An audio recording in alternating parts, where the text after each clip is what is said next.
नमस्कार दोस्तों, आप सभी का study for UPSC P session में स्वागत है। आज का जो टॉपिक है ना, वो बहुत ही अलग और बहुत ही इम्पोर्टेंट टॉपिक है। किसके रिगार्डिंग है? तो वो आपको निबंध में भी काम आएगा और आपको जीएस के सवालों को लिखने में भी काम आएगा। बहुत मदद मिलेगा उसको लिखने में। और आपको मैं एक निबंध भी लिखने को दूंगा और ये निबंध का टॉपिक इतना हॉट टॉपिक है कि इससे जुड़े हुए सवाल पूछे जाने की संभावना बहुत ही ज़्यादा है बीपीएससी के मेंस में, 68 हो या 69 हो। कल वीडियो जो मैंने बनाया था जिसमें मैंने निबंध लिखने के लिए आप लोगों को प्रेरित किया था कि पहला निबंध लिखिए आज से, तो मुझे बहुत ही खुशी मिली है कि बहुत सारे लोगों ने पहला निबंध लिखा है और लिख कर भेजा है। देखो, कोई जब लिख रहा होता है रेगुलर, वो मुझे भेजता है तो ठीक है, अच्छा लगता है, मुझे चेक करता हूँ, मैं उनका भी बहुत अच्छे से मन से चेक करता हूँ। लेकिन जब कोई मेरे कारण पहली बार निबंध लिखता है तो यकीन मानना मुझे सबसे ज़्यादा खुशी उसी में मिलती है। तो बहुत सारे लोगों ने कल से शुरू किया है।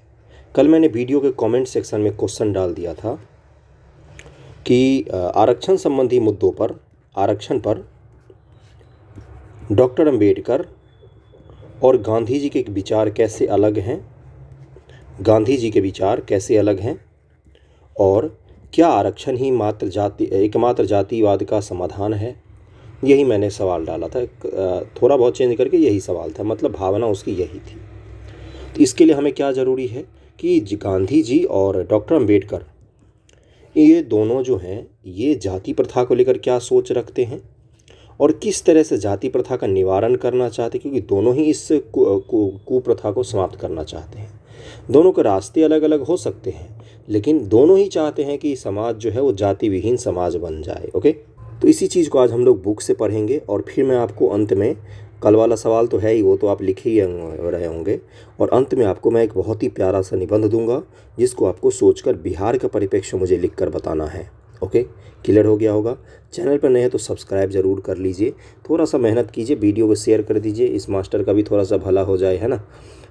और अगला जो वीडियो होगा हमारा, वो किस चीज़ पर रिलेटेड होगा? वो आपको इकोनॉमिक्स में जो जो दिक्कतें आ रही हैं, बहुत सारे लोगों को दिक्कतें आ रही हैं इकोनॉमिक्स को लेकर, कैसे तैयार किया जाए, कैसे पढ़ें प्री के लिए, मेंस के लिए, इसके रिगार्डिंग होगा। आज ही होगा, आज ही अपलोड होगा, 2 से 3 वीडियो आज अपलोड होगा। तो सबसे पहले देखते हैं कि गांधी जी एवं अम्बेडकर जी के मध्य भिन्नता और समानता क्या क्या था। यकीन मानिएगा, कंटेंट इस तरह के नहीं प्रोवाइड करवाते हैं कोई भी बीपीएससी रिगार्डिंग चैनल। मोटिवेशन ज़रूर देते हैं, लेकिन कंटेंट पर देने से डर लगता है उनको समझना इस चीज़ को। इसीलिए इसको ध्यानपूर्वक समझने की कोशिश कीजिएगा और इसको यूज़ कीजिएगा अलग अलग अपने आंसर राइटिंग में, निबंध लेखन में। निबंध लेखन और आंसर राइटिंग अगर बेहतरीन बनाना है, जो 100 लोग अगर मेंस दे रहे हैं तो उसमें अगर 99 से अलग होना है आपको, तो यकीन मानिए बहुत सारा कुछ आपको पढ़ना पड़ता है। आंसर राइटिंग वही नहीं हो जाता, लिखते सब हैं, लेकिन बेस्ट लिखना एक कॉपी पकड़ाता है जिसमें बेस्ट लिखा हुआ होता है। समझ रहे किसके तुलना में मैं कह रहा हूँ? कंटेंट के अगर तुलना करूँ तो मैं उसकी बात कर रहा हूँ। तो बेस्ट लिखने के लिए आपको बहुत सारा पापड़ बेलना पड़ेगा, बहुत सारा पढ़ना पड़ता है। ऐसे ही नहीं बोलते हैं कि सिविल सर्विसेज का मतलब होता है दिन में 10 घंटे पढ़ना, तो 10 घंटे बैठ कर क्या पढ़ेगा? प्रेमचंद की कहानी थोड़ी ना पढ़ेगा। तो यही कंटेंट वगैरह पढ़ने पड़ते हैं आपको अलग अलग किताबों से। ये कौन सी बुक है? तो ये आपके हाथ में भी होगा, लेकिन आपने पलटकर शायद देखा नहीं होगा। ये स्पेक्ट्रम की बुक है।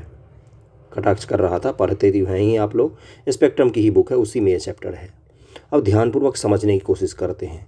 पहली बात, डॉक्टर अंबेडकर और गांधी जी भारत के 2 ऐसे लोग हैं जिनके कारण भारत में आज भी इनकी जो पहचान है वो पूरे वैश्विक लेवल की है, सिर्फ भारत तक ही सीमित नहीं है।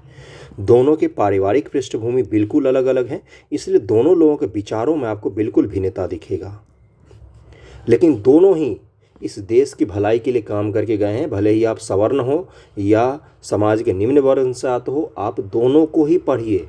आप सिविल सर्वेंट बनने जा रहे हैं, आपको राजनीतिज्ञ नहीं बनना है कि आप अंबेडकरवादी बन रहे हैं या गांधीवादी बन रहे हैं। अंबेडकर जी की जो लोग मूर्ति पूजा करते हैं वो उनको सबसे बड़ा धोखा दे रहे हैं। मैं स्पष्ट तौर पर कर रहा हूँ, आपको गाली दे सकते हैं मुझे, लेकिन यही सच है। अंबेडकर जी को अगर पूजना है, उनको समझना है, तो किताबों को पढ़िए। उन्होंने यही बोला। भारत के या पूरे दुनिया के इतिहास के साथ पता है सबसे बड़ी खामी क्या है? महात्मा बुद्ध आए, उन्होंने, एक एग्जाम्पल देता हूँ उसके बाद हम लोग इस चीज़ पर आ जाएंगे। महात्मा बुद्ध, उन्होंने ब्राह्मणवाद का विरोध किया, सनातन धर्म की जो कुरीतियाँ थी उसका विरोध किया। उन्होंने मूर्ति पूजा का भी विरोध किया था। और पता है प्रमुख रूप से सबसे पहले किस देवता की मूर्ति बनी है भारत भूमि में?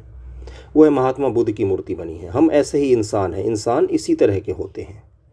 जिस गांधी जी ने पूरे जीवन भर अहिंसा अहिंसा अहिंसा लोगों को सिखाया, उन्हीं की गोली मारकर इंसान ने हत्या कर दी। जिस अंबेडकर जी ने पूरे जीवन भर लोगों को समझाया कि मूर्ति पूजा, व्यक्ति पूजा से बचना, व्यक्ति पूजा, किसी भी व्यक्ति को जीवन में, राष्ट्र में, देश में, राज्य में, समाज में, जाति में इतना बड़ा मत बना देना कि उसकी लोग पूजा करने लग जाएं, तो लोगों ने क्या किया? सबसे पहले अंबेडकर जी की पूजा करनी शुरू कर दी। ये सबसे नितांत गलत चीज़ है। अंबेडकर जी को अगर समझना है ना, जो आदमी इतने बड़े बड़े यूनिवर्सिटी से पीएचडी किया हो, आजकल तो लोग किराए पर पीएचडी करते हैं। कोलंबिया यूनिवर्सिटी या ब्रिटिश स्कूल ऑफ इकोनॉमिक्स जो है, लंदन स्कूल ऑफ इकोनॉमिक्स, वहाँ से उन्होंने पीएचडी किया है। आरबीआई जैसे संस्था को बनाने में अंबेडकर जी का योगदान है। तो इनकी पूजा नहीं, इनको पढ़ो। बैठकर इनकी किताबें जब आप पढ़ोगे तो आपको लगेगा कि क्या थे ये। उसी प्रकार गांधी जी भी हैं। महात्मा गांधी कोई सामान्य वर्ग के सामान्य इंसान नहीं थे। डॉक्टर अंबेडकर कोई सामान्य इंसान नहीं थे। तो उनको आप अगर सिरे में 18 साल का लौंडा उठता है, कोई छपरी सा बोलता है सही किया, बापूजी को गोली मार दी। आप दक्षिणपंथी भी हो तो एक बार आप मुझे बताओ, आपको कोई सड़क पर कभी हवलदार मिला है? वो आपको रोकता है तो पैर कांपने लगते हैं आपके। और ये अधनंगा सा फकीर आदमी ब्रिटिश के सम्राट से मिलने ब्रिटेन गया, तो उसमें कोड ऑफ कंडक्ट था कि वहाँ पर आप सम्राट से मिलने जाते हैं, जैसे आज भी प्रधानमंत्री से मिलते हैं, तो आपके कपड़े का कंडक्ट होता है कि आप टी शर्ट पहन के प्रधानमंत्री से नहीं मिल सकते हैं। वहाँ पर कोड ऑफ कंडक्ट था। इन्होंने बोला नहीं मानेंगे। एक धोती पहना, एक धोती ओढ़ा और चले गए लाठी लेकर। उसके बारे में बोला था वहाँ के एक पत्रकार ने कि ब्रिटिश जो राजभवन है उसकी सीढ़ियों पर चढ़ते हुए अधनंगे फकीर को देखकर लगता है जैसे पता नहीं कहाँ से आया हो, कौन आया हो। अद्भुत दृश्य है ये। तो ये इस लेवल के इंसान हैं। इनको अगर आपको खारिज करना है तो तर्कों से कीजिए। तर्क ऐसा दीजिए कि अंबेडकर जी के तर्क खारिज हो जाएं, गांधी जी के तर्क खारिज हो जाएं। गालीबाज वाले भक्त मत बनिए किसी का भी कि हम अंबेडकर जी को मानते हैं तो हम गांधी जी को गाली देना हमारा जन्मसिद्ध अधिकार है। अगर हम गांधी जी को मानते हैं तो हम अंबेडकर जी को गाली देना जन्मसिद्ध अधिकार है। अगर हम दक्षिणपंथी हैं तो गांधी जी को नहीं मानेंगे। अगर हम गांधीवादी हैं तो अंबेडकर जी को ना मानेंगे। ऐसा आपको प्रवृत्त नहीं रखना है। ओके, बैलेंस्ड वे में दोनों को पढ़िए। दोनों की चीज़ें जहाँ अच्छी लगे बोलिए कि अच्छा किया है, जहाँ लगे गलत किया बोले गलत किया है, तर्कों के साथ। ओके, तर्क शक्ति को डेवलप कीजिएगा। इसको क्या बोलते हैं? थोड़ी सी मैच्योरिटी लाइए अपने समाज में। जो कुछ ज़्यादा ही दूषित चीज़ें फैल जाती हैं तो उनसे थोड़ा सा बचने की कोशिश कीजिए। ओके, अब आते हैं आप आज के मुद्दे पर। अब गांधी जी और अंबेडकर जी, पहले दोनों की पृष्ठभूमि को समझिएगा। गांधी जी और अंबेडकर जी की पृष्ठभूमि जिस तरह की होती है, किसी भी व्यक्ति का पृष्ठभूमि जिस तरह का होता है उसी तरह का उस व्यक्तित्व का निर्माण होता है। ओके, अंबेडकर जी का संघर्ष अलग तरीके का रहा है। एनिहिलेशन ऑफ कास्ट पढ़िए जरा। क्या है कि जिस दिन स्कूल में चपरासी नहीं आता था, इनको पानी तक नहीं मिल पाता था पीने के लिए। गांधी जी की पृष्ठभूमि थोड़ी सी अलग रही है। दोनों का पृष्ठभूमि अलग रहा है, लेकिन दोनों ने काम एक ही किया, समाज का उद्धार करने की अपनी अपने स्तर से कोशिश की। अंबेडकर जी को संविधान सभा में शामिल किया गया। उसके सबसे बड़े पैरोकार पता है कौन थे? एनसीईआरटी अगर आपने पढ़ा होगा तो महात्मा गांधी जी ही थे जिन्होंने जोर दिया था कि डॉक्टर अंबेडकर को संविधान सभा में जरूर शामिल किया जाए। क्योंकि उस समय के भारत में एक जो संविधान सभा बनी थी उसमें सबसे पढ़े लिखे लोगों में एकमात्र आदमी थे जो सबसे पढ़े लिखे थे, वो डॉक्टर अंबेडकर थे। और जो संविधान सभा के सचिव हैं, BR राव करके नाम है, मैं उनका नाम भूल रहा हूँ, अगर मैं गलत हूँ तो वही इनके थोड़े बहुत समकक्ष आ सकते थे इतने पढ़े लिखे लोगों में। बाकी सबसे पढ़े लिखे लोगों में उस समय के भारत में अंबेडकर जी ही थे। तो गांधी जी के कहने पर इनको डाला गया संविधान सभा में। बहुत ज़्यादा पैरवी वैरवी लगानी पड़ी तब जाके लाया गया, क्योंकि नेहरू जी डॉक्टर अंबेडकर को पसंद नहीं करते थे। डॉक्टर अंबेडकर जी बहुत लोकप्रिय थे भारत में, लेकिन आपको पता होना चाहिए कभी चुनाव नहीं जीत पाए ये। अलग अलग पक्ष में किसी व्यक्ति का दिखा रहा हूँ। गांधी जी चाहते तो भारत में किसी भी पद को धारण कर सकते थे, किसी भी पद को, जिस पद पर हाथ रख देते उस पद पर बिठा देता लोग इनको, नेता इनको, लेकिन इन्होंने कभी किसी पद को नहीं धारण किया। जब वर्ल्ड हिस्ट्री आप पढ़ते हैं तो उसमें देखते हैं कि जिस जिस देश को जिस जिसने आज़ाद करवाया उस सब ने उस देश के सर्वोच्च पद को हासिल कर लिया।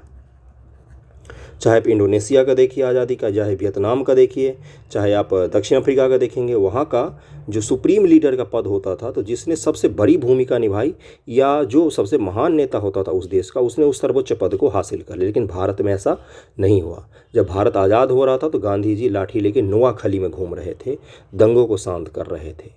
तो ये एक अंतर को समझते हुए, दोनों लोगों की महानता को समझते हुए, दोनों लोगों की कमियों को समझते हुए, अब दोनों के विचारों को हम जातिवाद पर देखेंगे और इसको आप भरपूर मात्रा में यूज़ कीजिएगा अपने आंसर राइटिंग में, अपने निबंध लेखन में और अपनी सोच समझ में थोड़ा सा। ओके, थोड़ा सा मैच्योर बनिए, बाकी लोगों से अलग हो दिखेंगे, अलग होंगे, एटीट्यूड अलग होगा, समझने का तरीका अलग होगा, तो खुद ही खुद सिलेक्शन हो जाएगा आपका। ओके।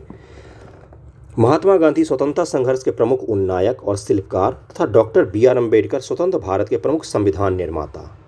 कई मामलों में समान विचार रखते थे, लेकिन सामाजिक सुधार के तरीके तथा राजनीतिक स्वतंत्रता को लेकर उनमें गहरे मतभेद भी मौजूद थे। गांधी जी की योजना बेहद व्यापक थी। उन्होंने राजनीतिक स्वतंत्रता को अलग करके सामाजिक सुधार की अनुमति कभी नहीं दी। किसने? गांधी जी ने। ओके, गांधी जी ने विदेशी कपड़े जलाए, गांधी जी ने विदेशी कपड़े जलाए, अंबेडकर ने मनुस्मृति जलाई। इसलिए नहीं कि ये दोनों भावनात्मक कृत्य थे, अपितु ये भारतीयों की दास्तां और बंधन के प्रतीक थे।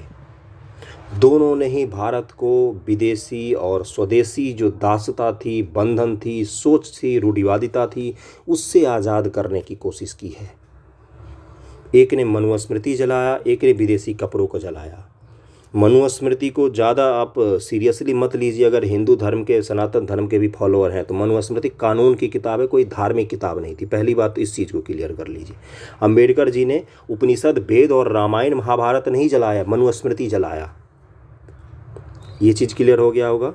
गांधी जी ने विदेशों का बहिष्कार नहीं किया, विदेशी शासन का बहिष्कार किया था। ये भी समझ में आ गया है।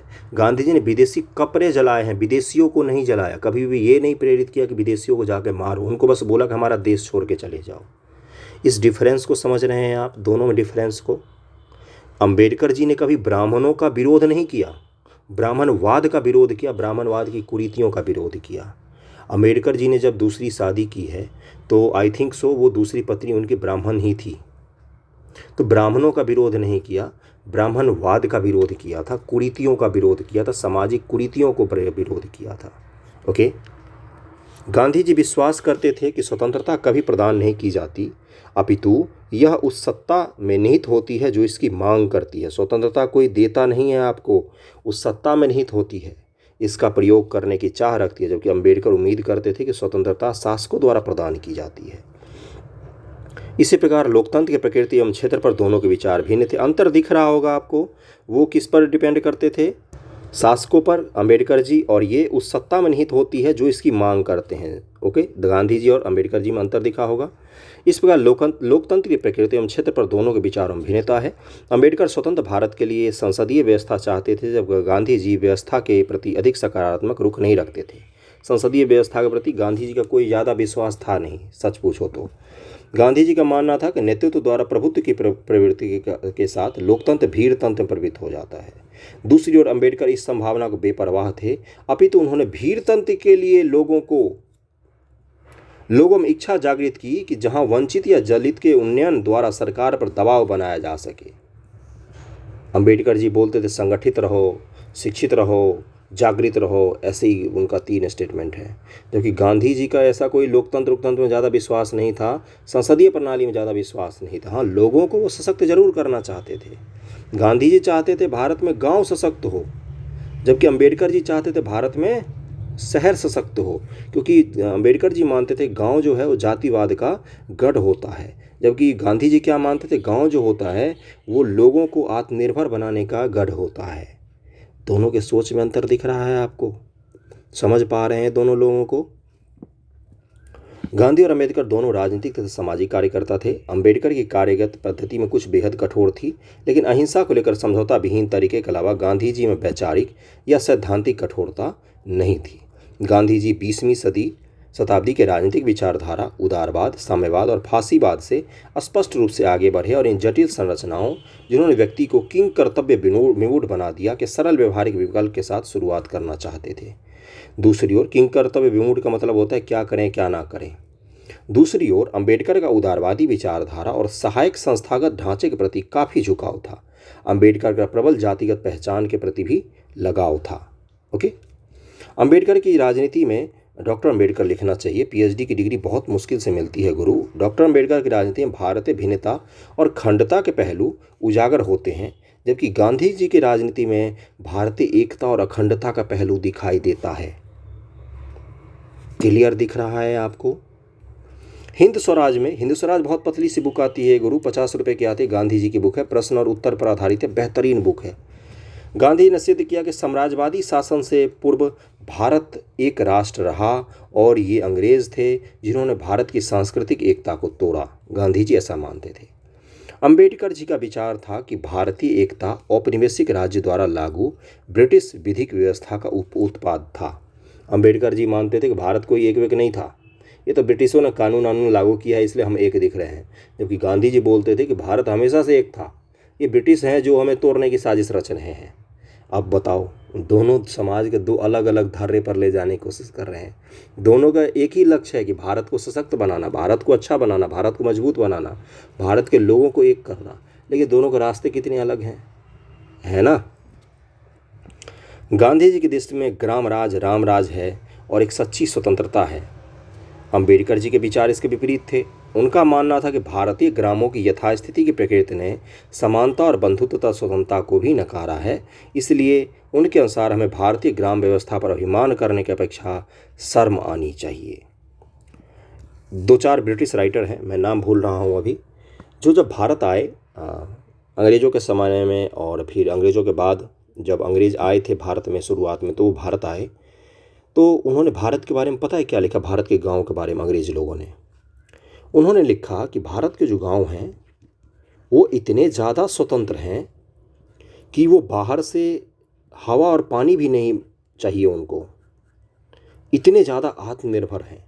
गांव के जितने लोग हैं उनको उसी गांव में नौकरी मिल जाती है, उसी गांव में उनको खाने का सामान उनको शहर जाना तक नहीं पड़ता किसी भी चीज़ के लेकर। इसका मतलब क्या था कि ग्रामीण अर्थव्यवस्था से लेकर सामाजिक, आर्थिक, राजनीतिक प्रणाली जो थी वो बिल्कुल ही आत्मनिर्भर थी।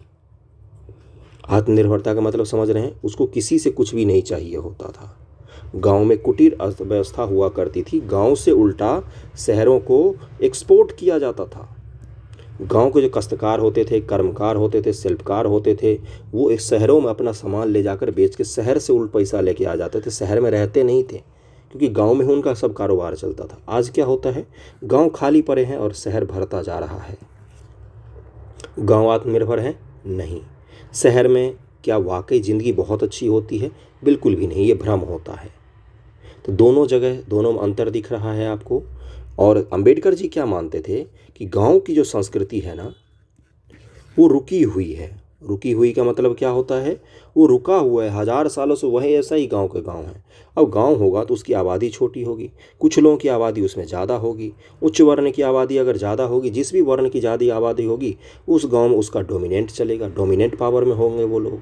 तो जाति प्रथा जैसी चीज़ें जो हैं, जो बाहरी सोच के कारण धीरे धीरे कम हुई, अंग्रेज़ों के आने के बाद भारत में जाति प्रथा कम हुई है। नए शहरीकरण के कारण जाति प्रथा कम होती है, नए सोच समझ के कारण जाति प्रथा कम होती है। वो चीज़ गाँव तक नहीं पहुंच पा रही है।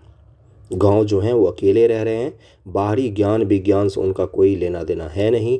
ये अंबेडकर जी मानते थे कि रुका हुआ पानी बदबू मारने लग जाता है। समझ में आ रही है कुछ चीज़ें? अच्छा लग रहा है सुनने में आपको कहानी जैसे? नीचे लाइक बटन है, लगा दो। क्या जा रहा है बताओ? अंबेडकर ने सामाजिक एकीकरण और सुधार के लिए बल प्रयोग करना या बलपूर्वक बाध्य करने का जोरदार खंडन किया। सामाजिक एकीकरण और सुधार के लिए बल प्रयोग करना या बलपूर्वक बाध्य करने का जोरदार खंडन किया। परिवर्तन, सुधार एवं एकीकरण उचित शिक्षा के माध्यम से हो सकता है। इस पर गांधी जी और अंबेडकर जी दोनों एक मत थे कि शिक्षा बहुत ज़रूरी चीज़ है सुधार के लिए। शिक्षा का मतलब होता है क्वालिटी एजुकेशन। कुंजी पढ़ के पास करना शिक्षा नहीं कहलाता है।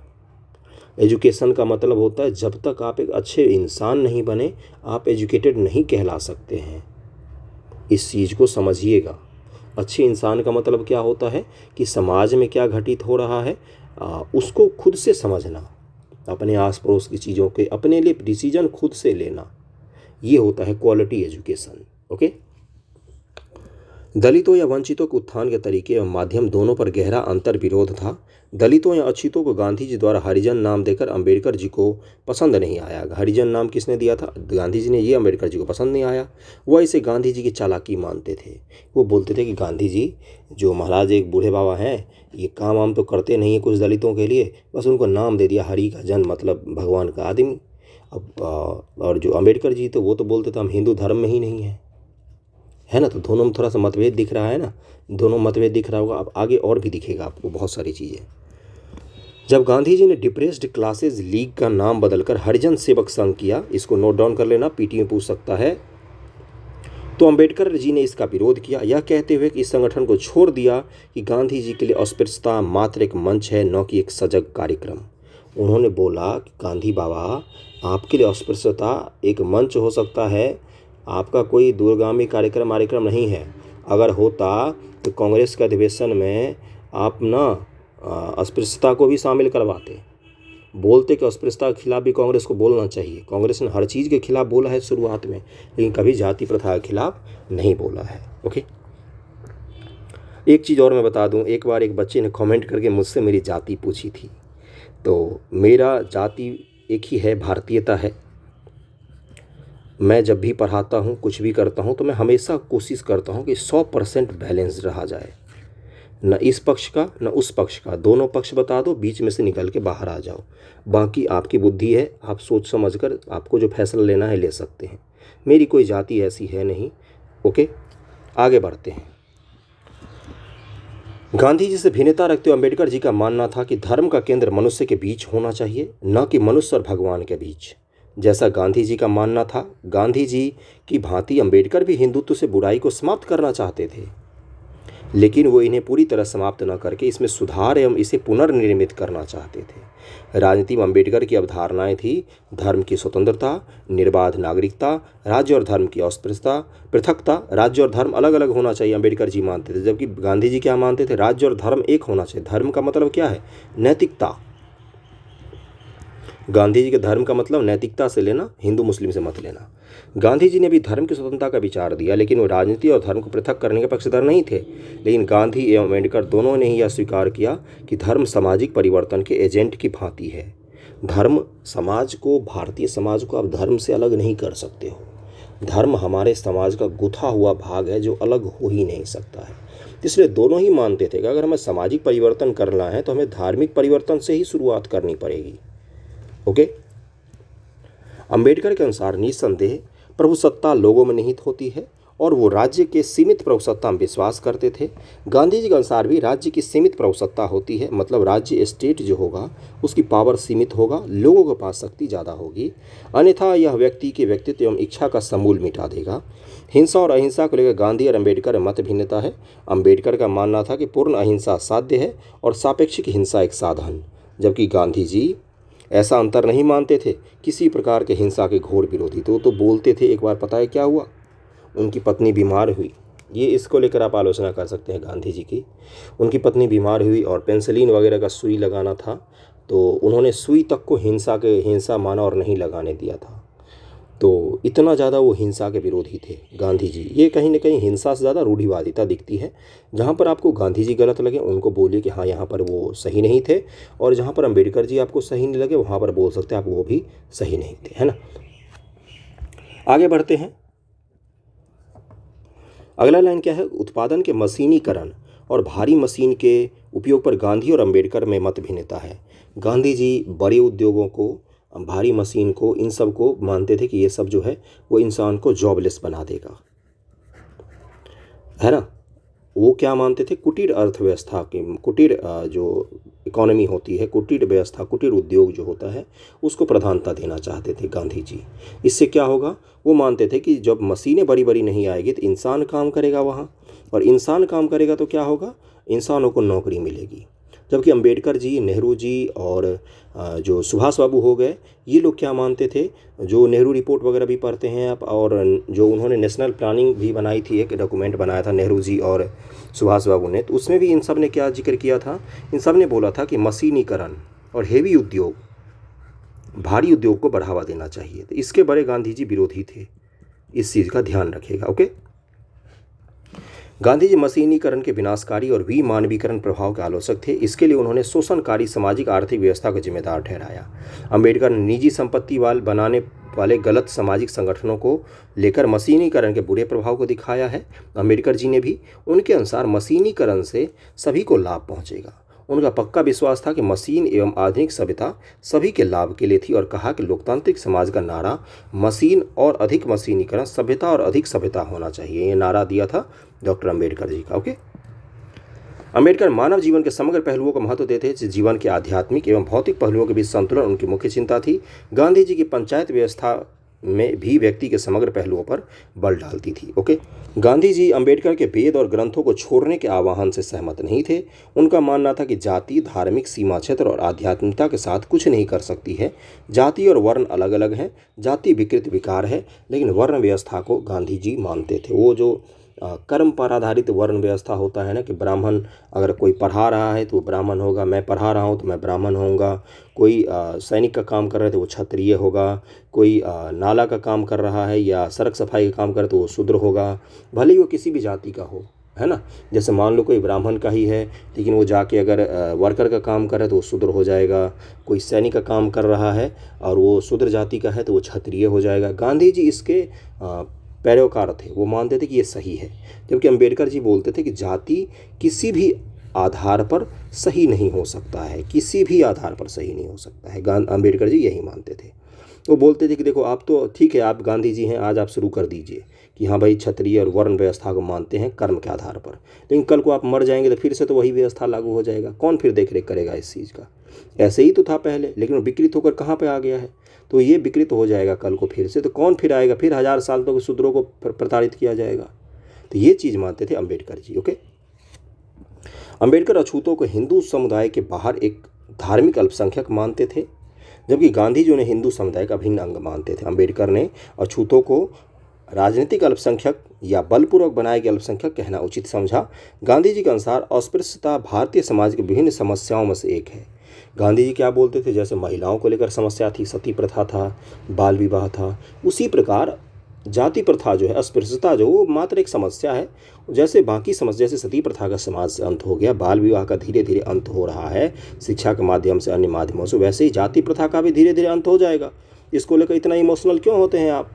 गांधी जी ऐसा सोचते थे। मैं नहीं बोल रहा हूँ गुरु, मेरे पर मत भड़कना, कोई गाली गलौज मत करना, मैं बस पढ़ा रहा हूँ आपको। ओके। अगला है कि लेकिन डॉक्टर अंबेडकर क्यों नहीं लिख रहा है, पता नहीं, ये बुक स्पेक्ट्रम। डॉक्टर अंबेडकर के लिए एकमात्र समस्या थी जिसमें उनका समग्र ध्यान आकर्षित किया था, अस्पृश्यता। अंबेडकर ने इस समस्या का ऐतिहासिक कौन से समग्र एवं व्यापक अध्ययन किया और गांधी जी इसे समकालीन स्थितियों के रूप में अधिक लिया और इसके उन्मूलन के लिए व्यवहारिक समाधान प्रदान करने का प्रयास किया।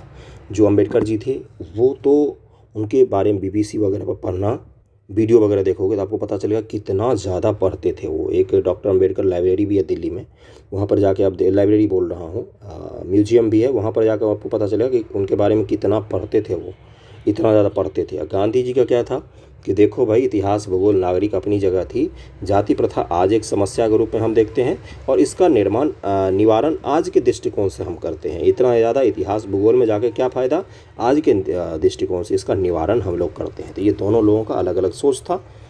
इस प्रकार गांधी और अंबेडकर के विचारों में भिन्नता है तो समानता भी है, विरोध है तो सहमति भी है। दोनों के मध्य दृष्टिकोण की भिन्नता अवधारणा, पृष्ठभूमि, शिक्षा और अनुभव इत्यादि कारण हो सकती है। अंबेडकर ने मानव गरिमा के साथ गांधीवादी नजरिए को साझा किया। न्यायमूर्ति कृष्ण अय्यर के अनुसार इस प्रकार यह दिखाई देगा गांधी एवं अंबेडकर का सामाजिक बुराई, औपनिवेशिक अत्याचार को लेकर समान अकुलता है, लेकिन मौलिक अंतर वास्तविकता की जगह ऊपरी अधिक है। दोनों बुद्धिजीवियों का सीमांकन करता है। कानून बनाने एवं तोड़ने के लिए असहयोग, हड़ताल, सत्याग्रह, सविनय अवज्ञा इत्यादि गांधीवादी श्रेष्ठ बाहरी अभिव्यक्ति थी, लेकिन अंबेडकर राजनीतिक प्रक्रिया में संवैधानिक और कानूनी समीक्षा की तरफ अधिक झुके हुए प्रतीत होते हैं। ओके, यहाँ तक ये सब क्लियर हो गया होगा, सारा कुछ मैंने बता दिया। अब आ जाते हैं गांधी जी और अंबेडकर जी के आरक्षण संबंधी मुद्दों पर क्या सोचना था। देखो, अंबेडकर जी जो थे वो राजनीतिक शक्ति समाज के पिछड़े हुए वंचित लोग होते हैं, SC और ST होते हैं, इनको देकर सशक्त बनाना चाहते थे आरक्षण जैसी चीज़ें देकर। आरक्षण बोलते थे इसलिए ज़रूरी है कि जब तक ये वर्ग जो है वो देश की आर्थिक व्यवस्था में, राजनीतिक व्यवस्था में, सामाजिक व्यवस्था में, देश के प्रशासन में, देश के मीडिया में, इन सब जगहों पर जब तक उत्थान में नहीं आएगा SC/ST वर्ग, तब तक जाति प्रथा का भारत में उन्मूलन नहीं हो सकता। इन्होंने डॉक्टर अम्बेडकर बोलते थे कि ऊंचे पद पर बैठे हुए किसी पावरफुल आदमी का कोई जाति नहीं देखता है, अमीर आदमी का कोई जाति नहीं देखता है, बड़े लोग प्रशासनिक ऑफिसर बनना इनका ज़रूरी है, नहीं तो इनका शोषण होता रहेगा। वो ये मानते थे कि SC/ST को सशक्त बनाना है तो आरक्षण जैसी चीज़ों को होना चाहिए। अब गांधी जी ठीक इसके उलट मानेंगे, क्योंकि हर चीज़ में दोनों लोग लगभग लगभग उल्टा है। गांधी जी, महात्मा गांधी मानते थे कि जो समाज के उच्च वर्ण है, इनके मध्य जागरूकता पैदा की जाए, इनको ये समझाया जाए कि जाति प्रथा के कारण सनातन धर्म, हिंदू धर्म कमज़ोर हो रहा है, आपको इसको छोड़ देना चाहिए, वो भी हमारे ही जैसे इंसान हैं। खूब सारा आंदोलन चला चला के, जागरूकता का सम्मेलन चला चला के, कार्यक्रम चला चला के उच्च वर्ण को समझाना चाहिए कि आप जाति प्रथा छोड़ दो, तो ये छोड़ देंगे, तो फिर हो जाएगा इसका निवारण। जबकि अंबेडकर जी क्या मानते थे कि हम कब तक समझाते रहेंगे चीज़ों को, आप तो 40-50 साल में निकल लेंगे पृथ्वी से, उसके बाद कौन समझाएगा, कल को फिर से समाज दूसरी तरफ मुड़ गया तो क्या करेंगे। इसलिए उन्होंने बोला कि SC/ST वर्ग को सशक्त करने के लिए हम पहले उनको राजनीतिक, सामाजिक, आर्थिक, प्रशासनिक दृष्टिकोण से सशक्त करना चाहते हैं। इसी के बाद जो राजनीतिक जो समाज है उससे जाति प्रथा का उन्मूलन संभव हो पाएगा। लेकिन क्या अब आरक्षण से ही जाति प्रथा का उन्मूलन संभव है? सवाल तो हमारा यही था। तो ऐसा होता तो अब क्या बोलेंगे कि नहीं, एकमात्र आरक्षण ही उपाय नहीं है जाति प्रथा को समाप्त करने का। आप बता सकते हैं कि अगर एकमात्र उपाय होता तो आज़ादी के 75 वर्षों बाद जाति प्रथा का उन्मूलन हो गया रहता। लेकिन आजकल क्या उभर के आया है, क्यों OBC के अंदर OBC कैटेगरी के अंदर एक क्रीमी लेयर का प्रावधान बनाना पड़ गया, क्योंकि OBC में कुछ ऐसे वर्ग हैं जिन्होंने आरक्षण वगैरह का या आर्थिक रूप से सशक्त हैं और वही सारे आरक्षण का लाभ उठा लेंगे। किसी गांव में बैठे हुए किसी गरीब OBC को आरक्षण का लाभ नहीं मिलता, तो इसलिए क्रीमी लेयर लाया गया। सुप्रीम कोर्ट ने बोला कि SC और ST आरक्षण में भी, ST आरक्षण का तो नहीं, SC आरक्षण में भी सुप्रीम कोर्ट ने बोला कि क्रीमी लेयर लाना चाहिए। क्रीमी लेयर का मतलब क्या होता है कि जो SC वर्ग ऐसे हैं जिन्होंने आरक्षण ले लिया है, जो दिल्ली, बम्बई, कलकत्ता जैसे जगहों पर रहते हैं, और जिन्होंने आरक्षण ले लिया है, जिनका एक जो वर्ग है, एक पीढ़ी है जिन्होंने आरक्षण का लाभ उठा लिया है, उनको अपना आरक्षण छोड़ देना चाहिए। हो सकता है ऐसा भविष्य में आए। क्रीमी लेयर का प्रावधान यही होता है, या तो इनकी इकोनॉमिक कंडीशन बहुत अच्छी हो गई है आजकल और ये फिर भी आरक्षण का लाभ ले रहे हैं, तो वहाँ पर थोड़ा सा दिक्कत की प्रावधान हो सके, क्योंकि इनके एक SC के सीट ले लेने से गांव में जो कोई गरीब आदमी SC बैठा हुआ है उसको दिक्कत हो जाती है, उसका सिलेक्शन नहीं हो पाता है। आप अच्छे स्कूल में भी पढ़े, आप अच्छे कॉलेज में भी पढ़े, आप हमेशा अच्छे शहर में रहे, अच्छे वातावरण में रहे, कोई गाँव में एक SC है जो गाँव में आजकल बिहार के गाँव में सबसे निम्न तबका जो होता है, जो बांस वगैरह के काम करते हैं, उनके बाल बच्चों को तो नहीं पता था आरक्षण के बारे में, वो तो अच्छा एजुकेशन भी नहीं ले पाए, अच्छा माहौल भी नहीं पला, और आपका हो जा रहा है सिलेक्शन, इस बेचारे को अच्छा एजुकेशन भी नहीं मिला और आरक्षण का भी लाभ नहीं मिल पा रहा है। तो सुप्रीम कोर्ट भी इस चीज़ पर विचार कर रही है। तो आप क्या बताएंगे कि आरक्षण के प्रावधान के एकमात्र प्रावधान नहीं है जिसके द्वारा जाति प्रथा समाप्त हो सकता है। सामाजिक जागरूकता का अभियान चलाना चाहिए और अंतर जातीय विवाह को प्रोत्साहन देती है कई सारी गवर्नमेंट जो होती है। इकोनॉमिक रूप से सशक्त करने का कार्यक्रम हो सकता है और नई युवा पीढ़ी जो है, जो शहरों में रहती है, गाँव में रहती है, अगर उनको अच्छी शिक्षा दीक्षा दी जाए तो वो भी जाति प्रथा का खंडन करने को तैयार होते हैं। और भी आपकी कोई मौलिक सोच हो तो उसको भी आप लिख सकते हैं। समझ में आ गई बात? बहुत सारा मैंने समझाया है। दो महान शख्सियत के सोच और समझ में अंतर और समानता को मैंने समझाने की कोशिश की है। इसका भरपूर मात्रा में आप लोग यूज कीजिएगा आंसर में। और आ जाते हैं आपके निबंध पर, और निबंध को लिखने की कोशिश कीजिएगा अच्छे से, अनबाइज्ड होकर। अनबाइज्ड का मतलब क्या होता है? दिखना नहीं चाहिए कि आपकी कौन सी जाति है कौन सी नहीं, किसी भी वर्ग में झुकना नहीं है। ओके, सवाल दिखा देता हूँ मैं आपको। सवाल है कि, और बुक में से देख के मत लिखना, दृष्टि वाली बुक मैंने पढ़ी है, दृष्टि में ये निबंध है, उसमें से देख के मत लिखना आप लोग। ओके, अब खुद से लिखिएगा, मदद ले लीजिएगा, लेकिन अपनी भाषा शैली में लिखने की कोशिश कीजिएगा। ओके भाइयों, क्या जाति आधारित जनगणना जाति मुक्त भारत के सपने में बाधक है?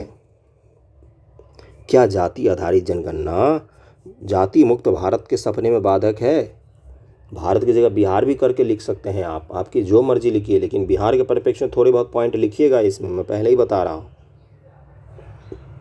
क्या जाति आधारित जनगणना जाति मुक्त भारत के सपने में बाधक है? इस पर निबंध लिखिए और अगला लेक्चर जल्दी अपलोड होगा। वीडियो कैसा लगा ज़रूर कमेंट कीजिएगा। Okay, thank you so much आप सभी का।